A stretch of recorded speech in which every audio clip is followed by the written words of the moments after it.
우리나라도 그렇지만 미국도 그렇고 중국 그리고 유럽까지도 많은 나라들이 반도체 자체 생산 비중을 늘리기 위한 투자 계획을 속속 지금 내놓고 있습니다.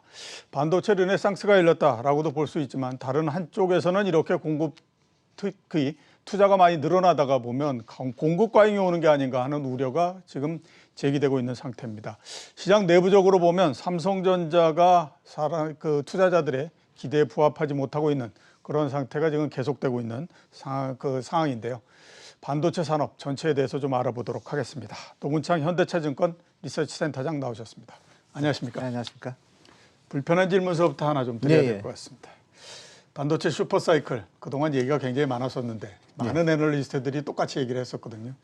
현재까지 주가만 보면 아직까지는 안 오는 것 같습니다. 반도체 슈퍼사이클 어떻게 됩니까? 사실 메모리 반도체 사이클은 뭐 가격으로 보면 지금 진행이 된 거고요. 예. 주가로는 뭐 전혀 그걸 설명 못하는 거고. 그래서 저희가 학습 효과가 있습니다. 2018년에 삼성전자가 메모리 슈퍼사이클로 역사적 이익을 기록했지만 주가는 2017년 12월에 고점을 기록합니다. 예. 실적은 더 좋았지만 그래서 올해 보면 1월 달에 삼성전자 주가가 높았잖아요. 그래서 내년에 좋아지는 것도 일부 반영한 거 아니냐는 그런 의견들이 있는데 그래서 삼성전자는 뭐 메모리 슈퍼사이클은 진행형을 하더라도 더 믿게 주가가 레벨업 되려면 저는 파운드리랑 그다음에 폴더블과 같은 삼성전자의 다른 두 가지 날개가 자기 역할을 할 때 가능할 것 같습니다. 예, 메모리 반도체 슈퍼사이클은 이미 시작이 됐다. 예. 이렇게 이제 말씀을 해주셨고요.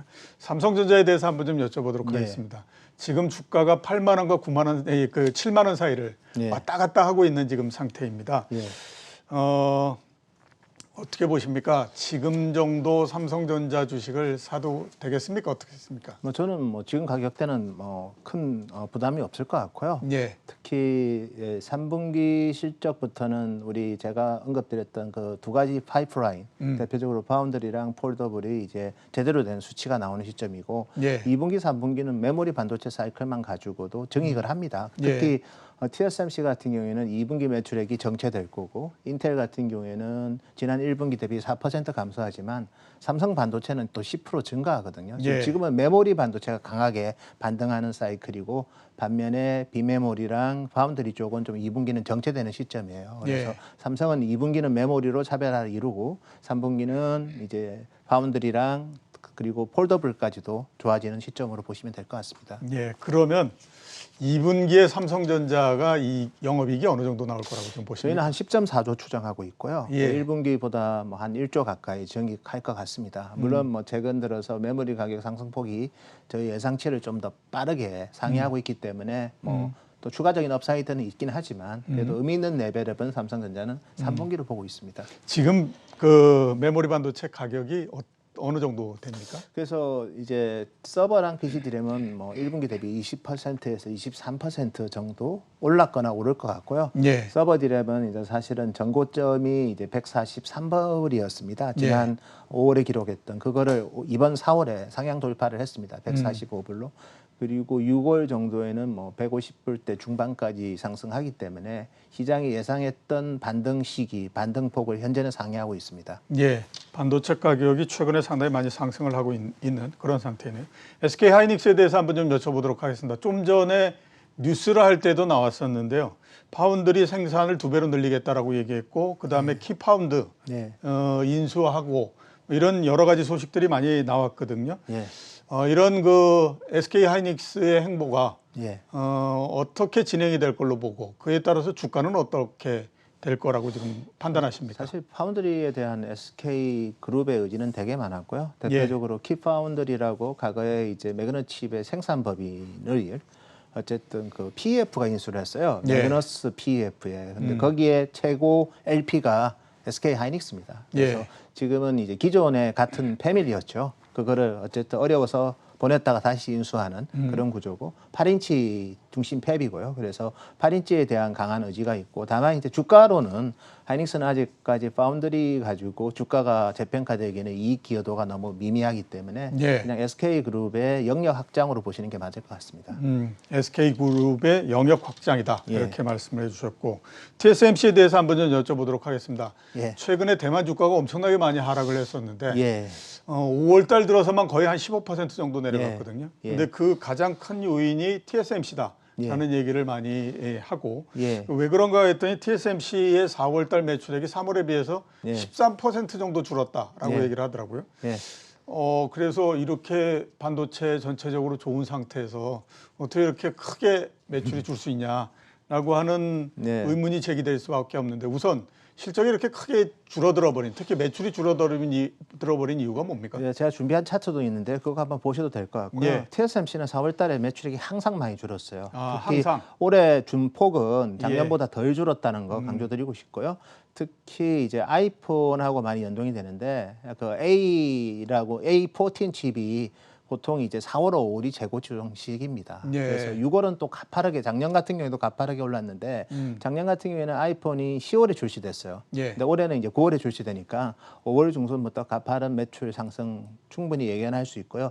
두 번째는 이제 대만 전체적으로 좀 주가 빠진 거는 그 코로나 확진자가 좀 많아졌어요. 근데 실질적으로 작년도 우리 삼성 하이닉스도 그렇지만 반도체 공장의 코로나 확진자는 제가 봤을 때 리스크가 아닙니다. 어차피 클린룸에 서 방진복을 입고 가기 때문에 특정 사람이 코로나에 감염됐다 그 부분만 빼면 돼요, 사실은. 그래서 저는 최근에 IT의 가장 큰 흐름은 너무 월 숫자 가지고 집착을 한다. 대표적으로 제가 다른 차트도 준비했는데요. 한번 보시면 그 노트북 같은 경우에도 보면 4월 달에 대만 노트북 ODM 출하량이 감소를 많이 합니다. 근데 실질적으로 감소하는 배경이 노트북도 4월 달이 항상 줄어요. 왜냐하면 대만의 4월이 어린이날이 이제 4월 2일 날 있고요. 나왔네요. 그리고 청명절이 또 4월 달에 있습니다. 그래서 워킹데이가 3월보다 많이 줄다 보니까 노트북은 지난 몇 년간 항상 4월 달이 줄고 5월 달, 6월 달이 늡니다. 그래서 사실 4월 수치 가지고 이 정도로까지 예민한가 하는 생각도 좀 들고요.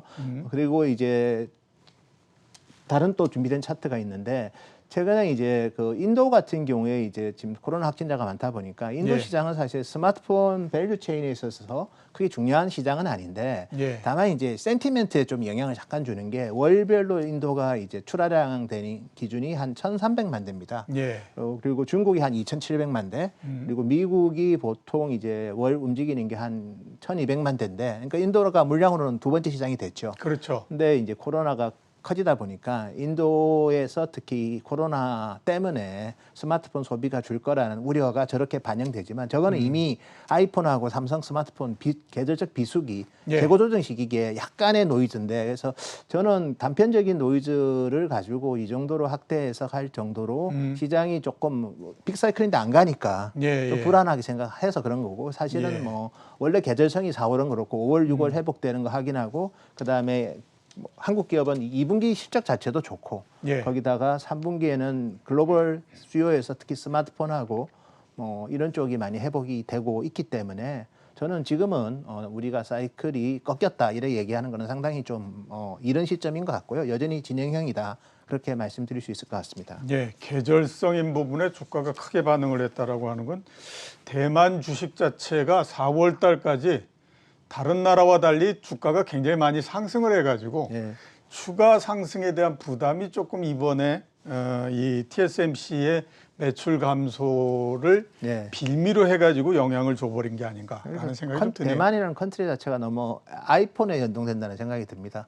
아이폰 많이 팔 때 많이 올라갔다가 아이폰 재고 조정할 때 같이 빠지는 그래서 약간은 국가가 이제 특정 제품에 움직인다는 게 좀 아쉽긴 합니다. 그리고 대만 시장 자체가 굉장히 투기적입니다. 다른 어떤 시장보다도 그런 것도 아마 좀 이 반응을 하지 않았나라는 생각이 들고 반도체 투자에 대해서 좀 여쭤보도록 하겠습니다. 21일 날 한미 정상회담이 있고 그 하루 전인 20일 날 반도체 2차 회의가 있습니다.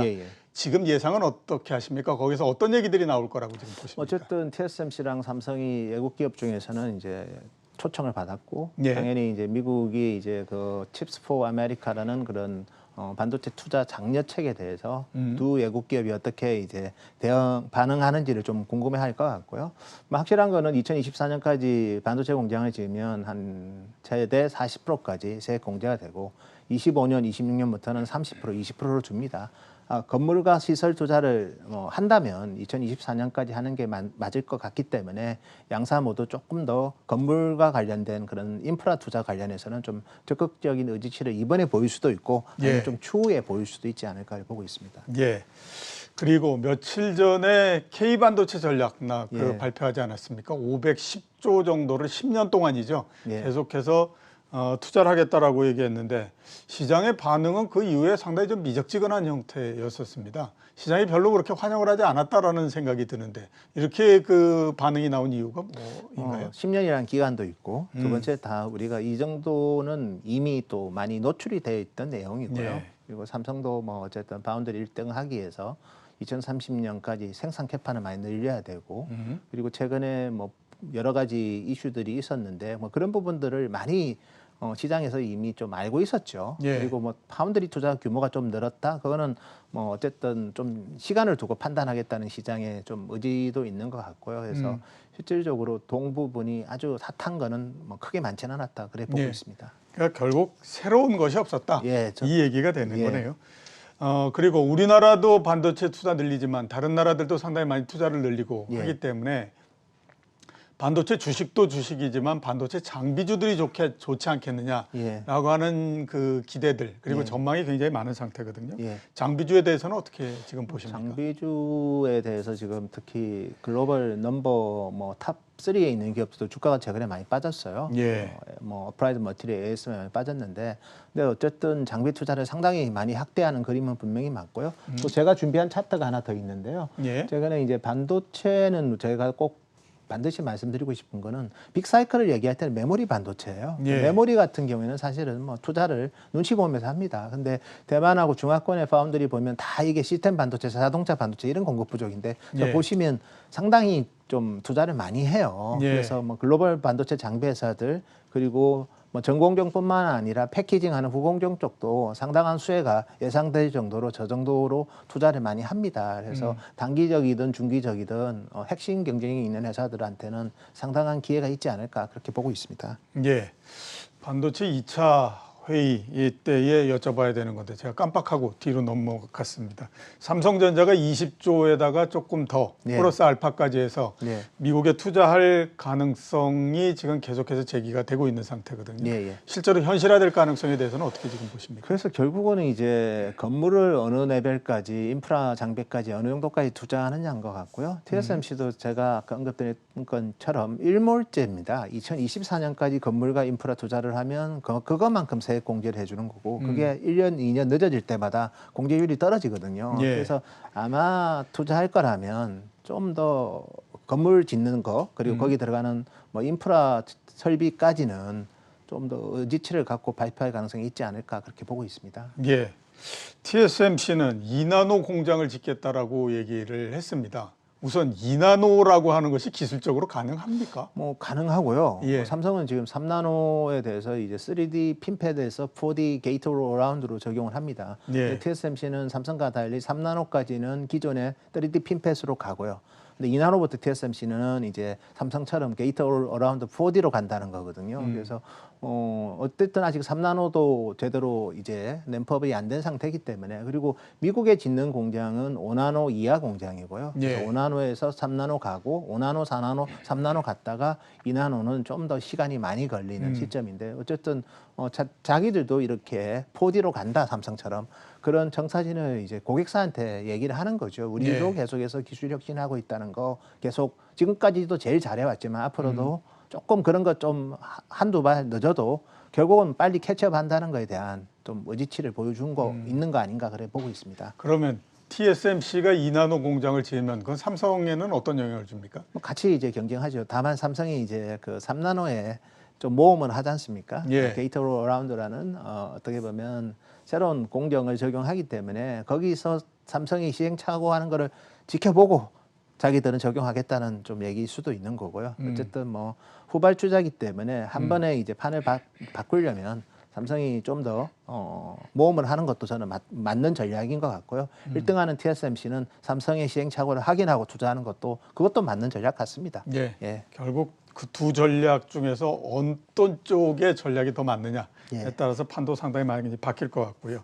이렇게 앞에서 보여주셨지 않습니까? 각 예. 나라들, 각 예. 기업들의 투자 예. 그 계획도 쭉 보여주고 하셨는데 이렇게 투자가 굉장히 많이 늘으면 시간이 지나면 공급이 늘어날 거고 예. 그러면 반도체처럼 수요와 공급에 굉장히 민감한 산업 같은 경우에는 이 업다운이 훨씬 더 커질 거다라고 하는 우려를 할 수밖에 없는데 어떻게 보십니까 거기에 대해서? 그러니까 생산 캐파를 늘리면 메모리 같은 경우에는 가격 탄력성이 워낙 크기 때문에 메모리 반도체 캐파를 늘린다면 이거는 제가 봐도 지금이라도 좀 마켓에 대해서 특히 반도체 업황에 대해서 좀 보수적으로 좀 바꿀 필요가 있을 것 같고요. 근데 지금은 반도체가 너무 좋은데 수요는 좋은데 그 비메모리 공급이 안 돼가지고 자동차도 못 만들고 저가 스마트폰도 못 만드는 상황인데 저렇게 파운드리 회사들이 투자를 적극적으로 해준다는 거는 최소한은 공급이 딸려서 수요가 있는데 그거를 제대로 소비 못하는 상황은 인더스트리 전체적으로는 막겠다는 의지이기 때문에 저건 좀 다른 각도로 봐요. 메모리가 공급 가잉이 될 정도로 투자를 많이 하면 이건 리스크가 큰 거예요. 근데 그건 소비자한테는 좋은 거죠. 왜냐하면 원가가 떨어지는 원가 거니까. 가격이 떨어지니까. 근데 반면에 이제 비메모리에 관련된 파운드리 투자를 많이 하면 소비자 입장에서는 내가 원하는 제품을 적시에 살 수 있다는 거예요. 그러니까 어떻게 보면 저런 파운드리 회사들의 적극적인 투자는 그만큼 이 수요가 코로나 이후에 한 번 더 레벨업된다는 것에 대한 강한 증거라고 보시는 게 맞을 것 같습니다. 예, 알겠습니다. 오늘 나와주셔서 감사합니다. 네, 감사합니다. 지금까지 노근창 현대차증권 리서치 센터장이었습니다.